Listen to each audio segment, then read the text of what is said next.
പ്രേക്ഷകർക്ക് അറിയുന്ന പോലെ യഥാർത്ഥ ഇന്ത്യയിൽ നിന്ന് ഒരു ഒരു ടെലിവിഷൻ ചാനൽ, പ്രത്യേകിച്ചും കേരളത്തിൽ നിന്ന് ഒരു ടി ചാനൽ യുക്രൈനിലെ യുദ്ധം നേരിട്ട് പകർത്തുന്നതിനായി ഒരു പ്രതിനിധി അയക്കുന്നതിനുണ്ടായി.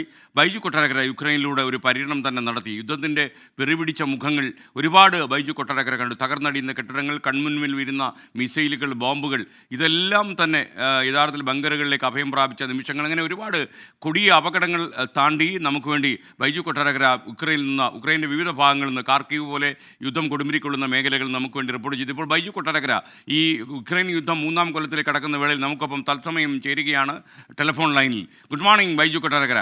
ബൈജു, ഒരുപക്ഷെ ഈ യുദ്ധമുണ്ടാക്കിയ കെടുതികൾക്ക് കണക്കില്ല. ആയിരക്കണക്കിന് പാവപ്പെട്ട മനുഷ്യർക്ക് അന്ത്യം സംഭവിച്ചു. ഒരുപാട് ആളുകൾ അംഗഭംഗങ്ങൾ വന്നു.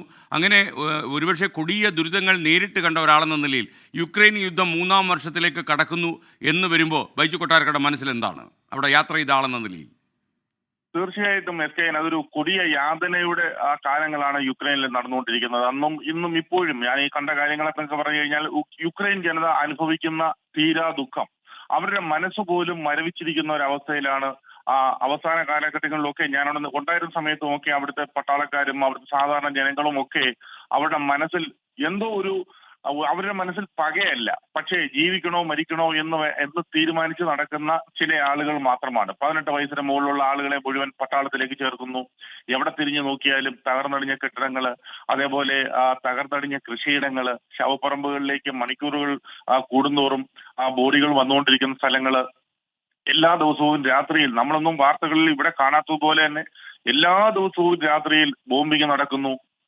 ഒഡേസ പോലുള്ള സ്ഥലങ്ങളിലാണെങ്കിൽ കടലിൽ നിന്നാണ് ബോംബുകൾ വർഷിക്കുന്നത്. അതേപോലെ കാർക്കീവ്, പിന്നെ സപ്രോഷ തുടങ്ങിയ സ്ഥലങ്ങളിൽ കരയിൽ നിന്ന് ഏതാണ്ട് യുക്രൈനിൽ നിന്ന് 50 കിലോമീറ്ററുകൾ ദൂരം പോലും ഇല്ല ആ സ്ഥലങ്ങളിലേക്ക്.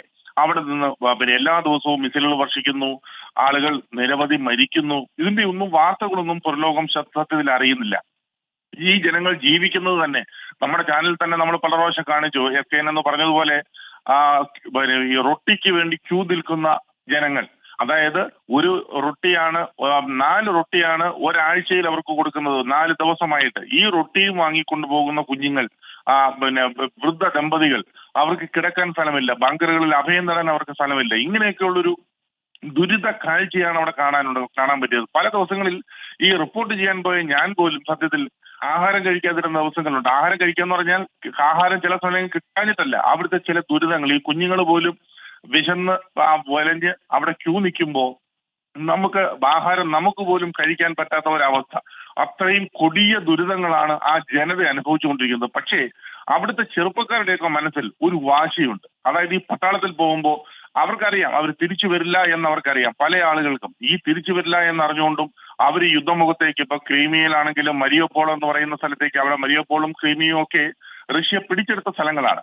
ആ സ്ഥലങ്ങളിലേക്കുമൊക്കെ ഈ യുദ്ധത്തിന് വേണ്ടി ഇവർ മുൻനിര പോരാളികളായിട്ട് ചെറുപ്പക്കാർ പോകുമ്പോൾ അവർ സർവ്വതും നശിച്ചു ഞങ്ങൾ തീരും, ഇതോടുകൂടി ഞങ്ങൾ ഇനി ഇല്ലാതാകും എന്നുള്ള ആ ഉറച്ച വിശ്വാസത്തിന്റെ പുറത്താണ് ഇവരിങ്ങനെ പൊയ്ക്കൊണ്ടിരിക്കുന്നത്, ഈ ആളുകൾ മുഴുവൻ അങ്ങോട്ടേക്ക് പോകുന്നത്.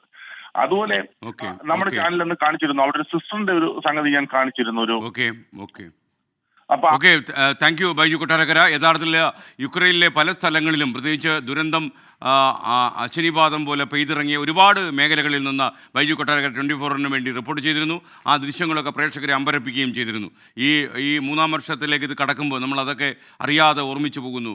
ഒരിക്കലും പാപം ചെയ്യാത്ത സാധാരണക്കാരായ നിരപരാധികളായ മനുഷ്യരെ കൊന്നൊടുക്കുന്ന ഈ മഹായുദ്ധത്തിന് വേണ്ടിയുള്ള മുറവിളി ഇനിയെങ്കിലും ലോകരാജ്യങ്ങൾ അവസാനിപ്പിക്കട്ടെ എന്ന് ആത്മാർത്ഥമായി ആഗ്രഹിച്ചുകൊണ്ട്